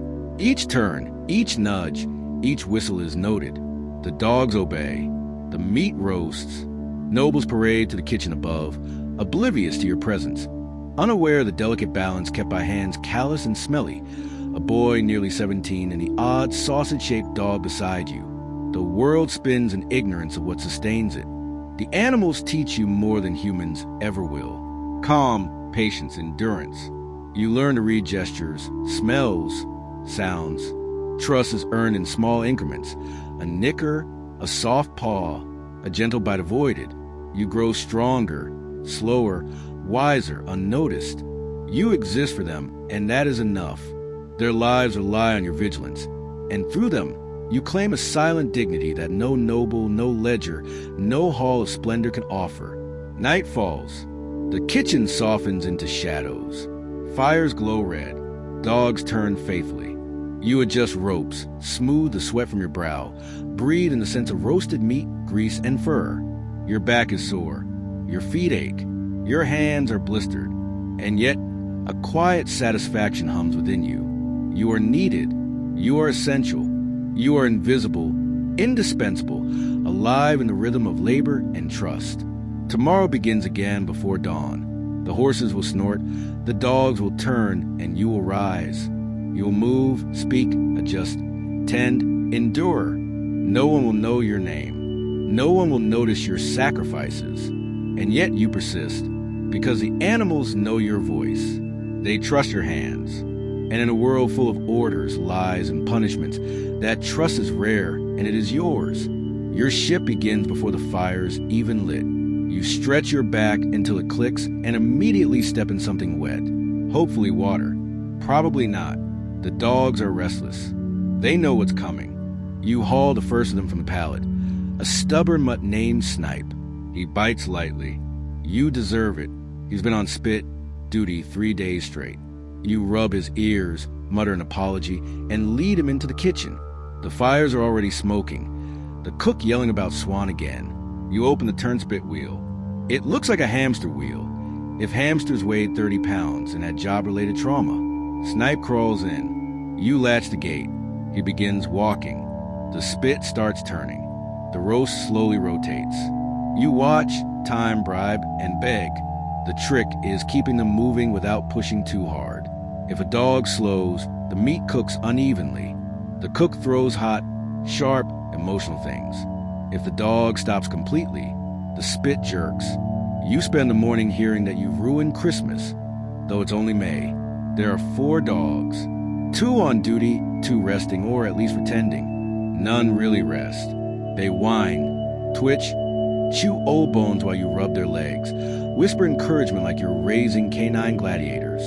You clean the wheels, too, not because anyone says so, but because squeaks earn you a ladle to the forehead. Last month, a squeal mid-banquet nearly flattened you. Every motion is a gamble. Every nudge, every pat is part of the delicate orchestration keeping the roast whole, the cook slightly calmer. Sometimes the Lord himself walks through. He doesn't speak. He just nods vaguely toward the meat and compliments its earthy flavor. That flavor is your sweat, your labor, probably some dog hair too. You're welcome. The dog's performance depends on your timing, your hands, your patience. You feed them scraps, little bits of goose fat or gravy-soaked crusts, even if they aren't supposed to eat noble leftovers. They love you for it. Until they bite, which almost happened last week. Burns are common. Your forearms look like parchment. The kitchen is a furnace. In winter, it is a wall of smoke and heat. In summer, a punishment from God. The fire never truly goes out. Even at night, it smolders. You sleep nearby, close enough to be useful, far enough to be forgotten. Ash coats your lungs, turning your snot black. Your cough is a dying bellows. Your eyes are permanently red, which at least hides tears. You used to think dogs were cheerful and loyal. Now you know better. Your hands ache. Your back stiffens. Sweat pours from your brow, mixing with smoke and ash. The dogs do not pause. You adjust, nudge, and whisper encouragement. Every misstep is yours. Every slowed step, every slip reflects on you. The cook's voice booms above, insults flying like sparks. You are the fulcrum between chaos and order, heat and meat, dogs and nobility. You move constantly. You breathe smoke, sweat, and a sense of relentless duty. Feeding the dogs is another gamble. They are not meant to eat scraps from noble tables. But dried peas are not fuel. You slip them bits of goose fat or gravy-soaked bread when no one watches. Their tails wag. Their eyes shine. You risk a snap, a bite, a reprimand. You accept it all. Hunger and heat, bites and burns are part of the job. They are fed. They continue. You survive. That is the rhythm of life here. Constant, relentless, unnoticed. Winter freezes the kitchens. Hands stiff, water frozen. Fires roaring. Summer bakes you alive. Sweat drips into the roast, into your eyes. You inhale smoke, ash, and heat. Every day is endurance, a test of survival. Nights offer no reprieve. Fires smolder. Dogs rest poorly. You lie nearby, muscles locked, eyes burning, hearing every twitch, every whine. And yet you rise again at the first light, because the spit must turn, the meat must cook, the feast must go on. You are invisible. The nobles do not see you. The cook only yells. Yet you are essential.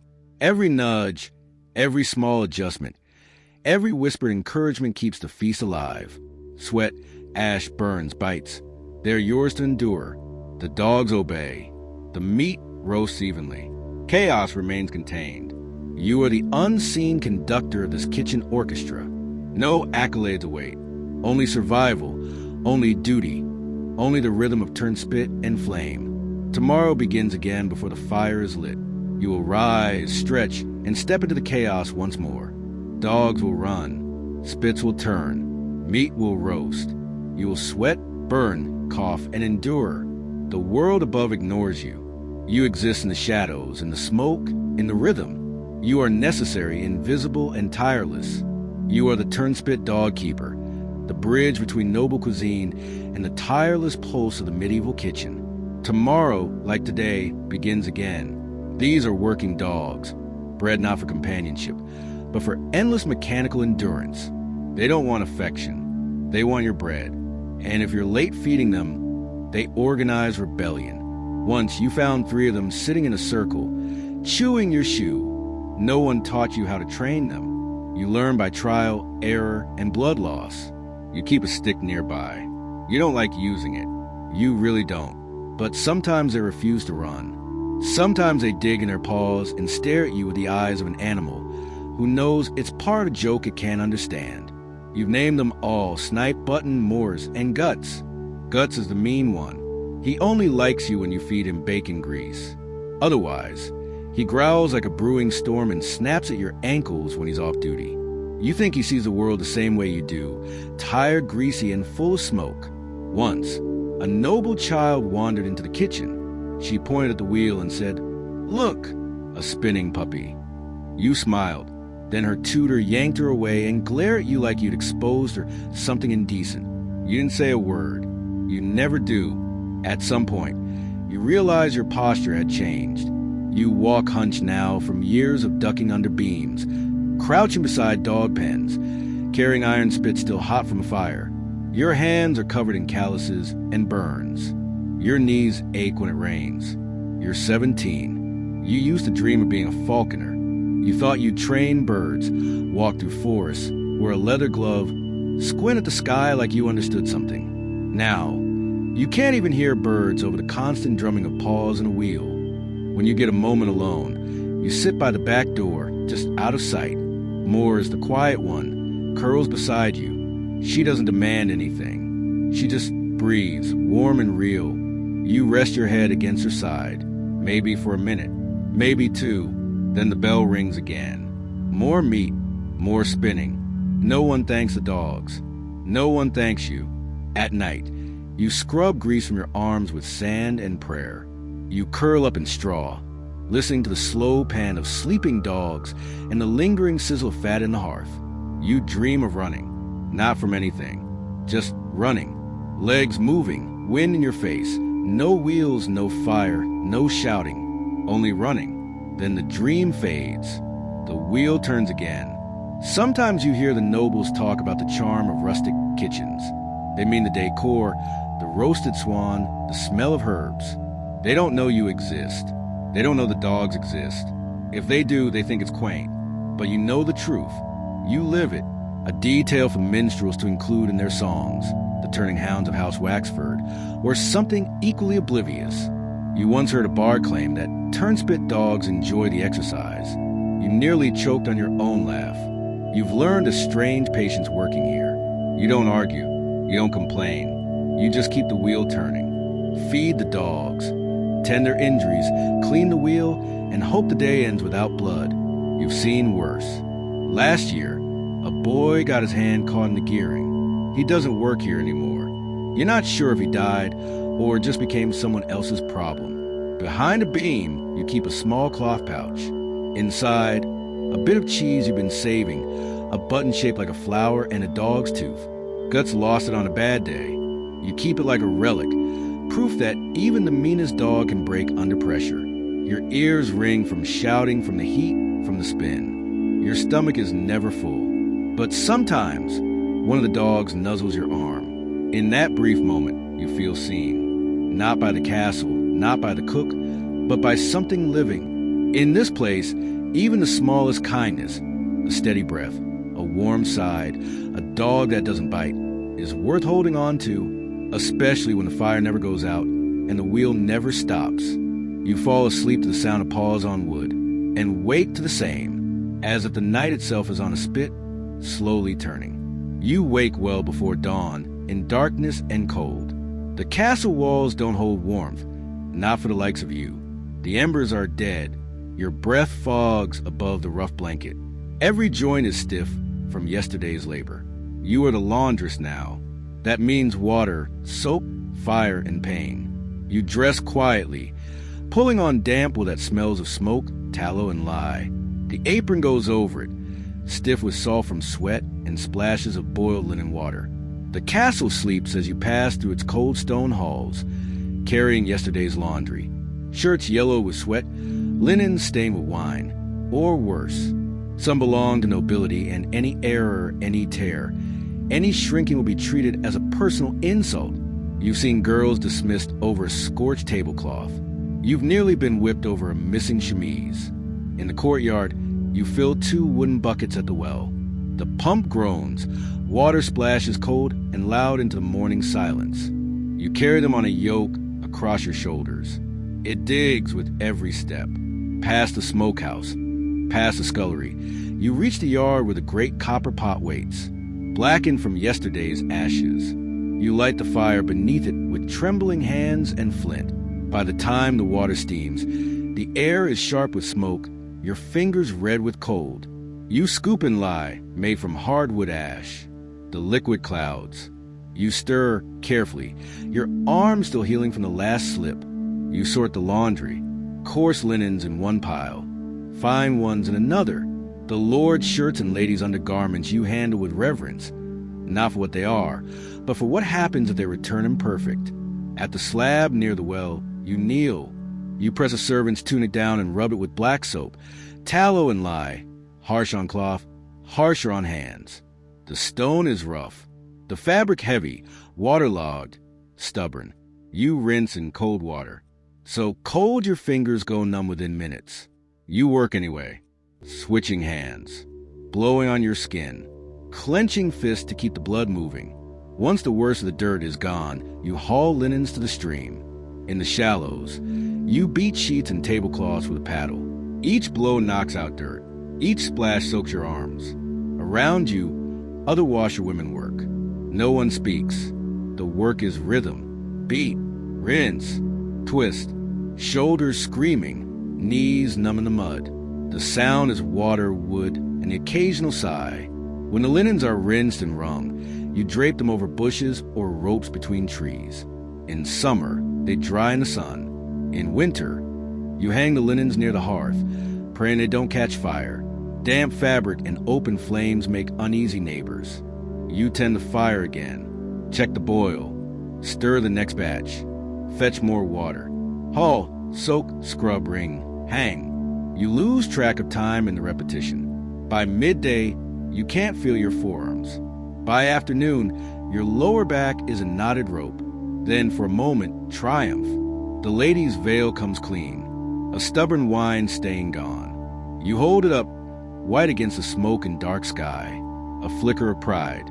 Brief, then you spot a fray at the hem. You mutter a curse. You'll patch it and pray no one notices.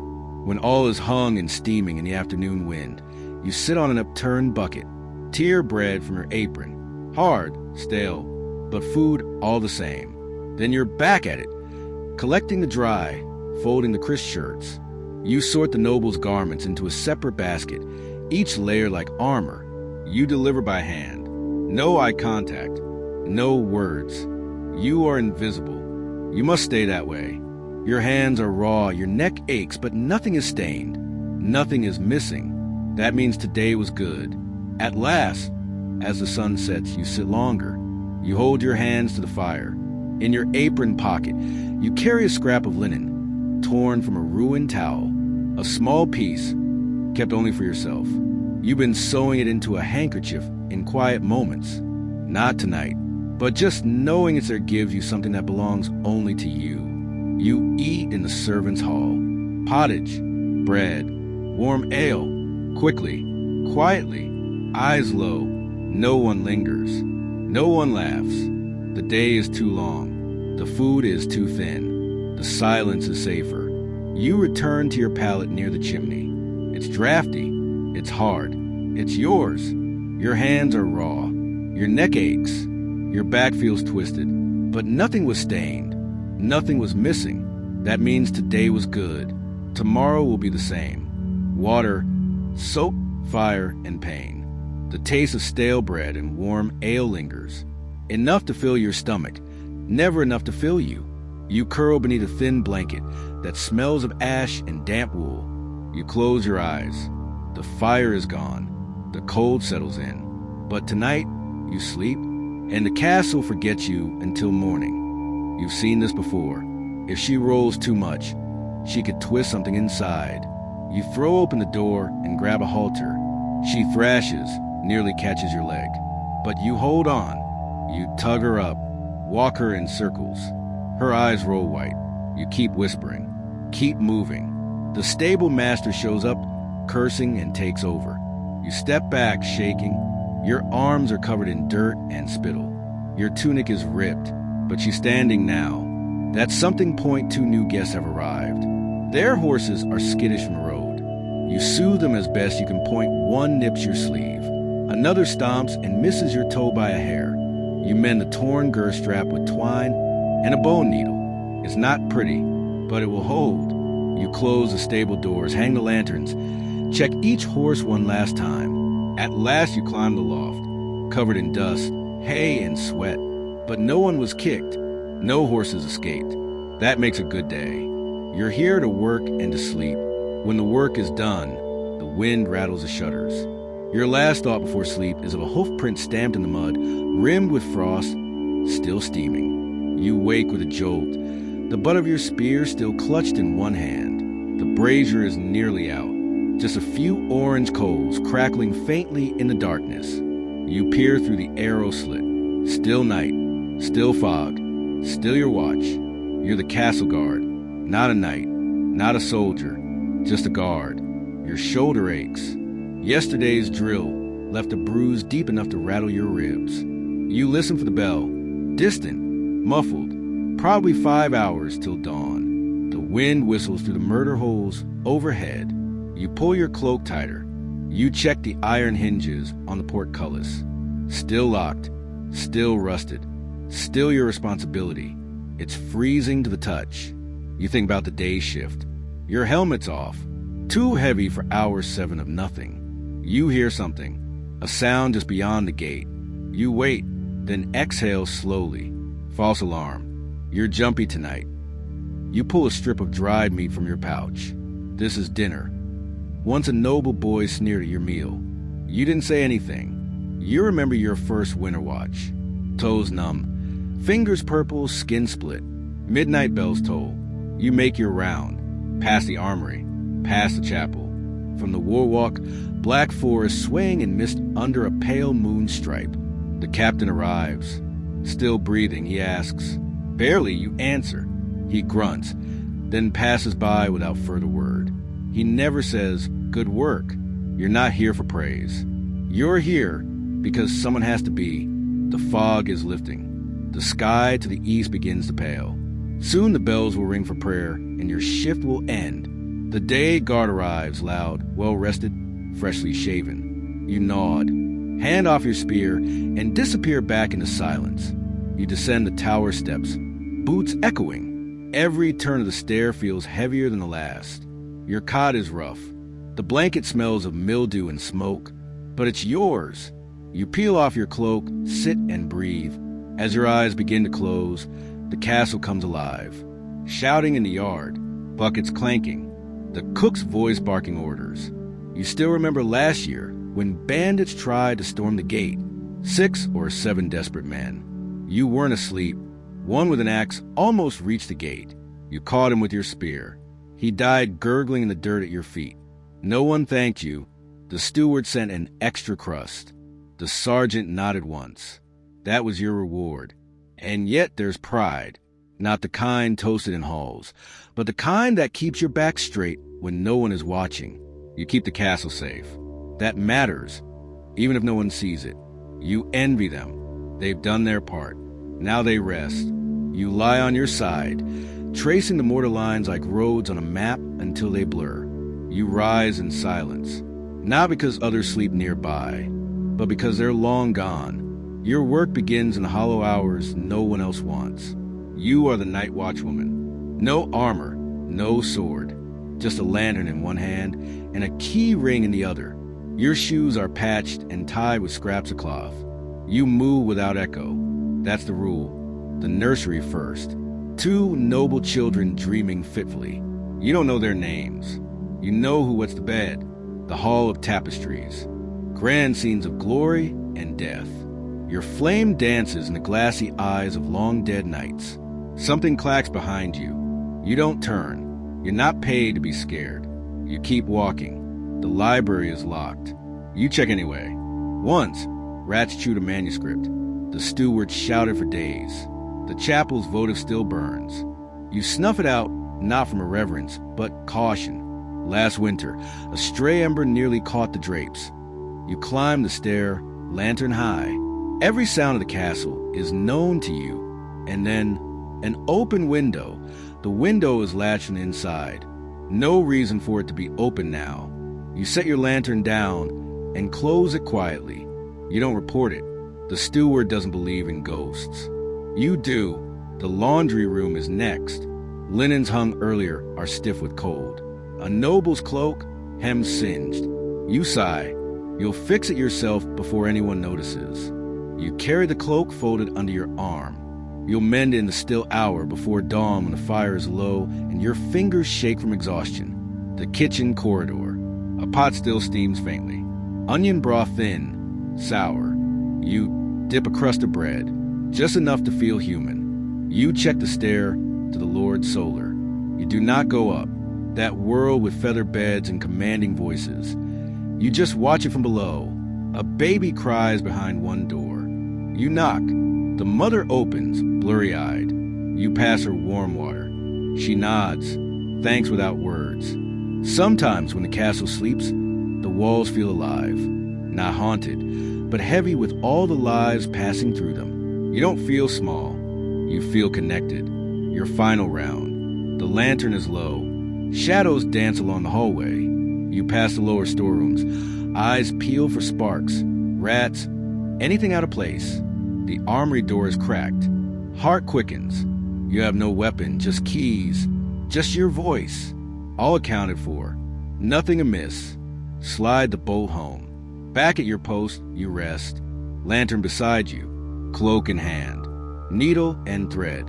Fire low, fingers aching. You stitch quietly as the castle begins to stir toward morning. The mending takes time. Your stitches are slow, but even. You've done this before. You finish just as the bells toll for morning prayer. The castle stirs. A door cacks. Someone groans. Another day begins. You climb to your cot above the linen stores. Barely more than a shelf. You tuck your legs beneath your skirt. Curl into yourself like a letter unopened. You close your eyes. The castle breathes around you. You sleep. The castle exists out of time. Its own world of shadow, draft, and silence. The walls breathe. The rafters creak. You've learned to tell which sound means loose timber and which means wind. You carry a small pouch of salt in your apron, not for seasoning, for protection. The old cook told you evil things dislike salt. You've never had to use it, but the pouch stays. In the east corridor near the old chapel, a patch of stone is colder than the rest. No matter the season, you step over it every time. A habit. Secrets are not yours to keep, but they are yours to carry. In the east corridor near the old chapel, a patch of stone is colder than the rest. No matter the season, you step over it every time. A habit. Secrets are not yours to keep, but they are yours to carry. You once caught the steward stealing candles. He said nothing. Neither did you.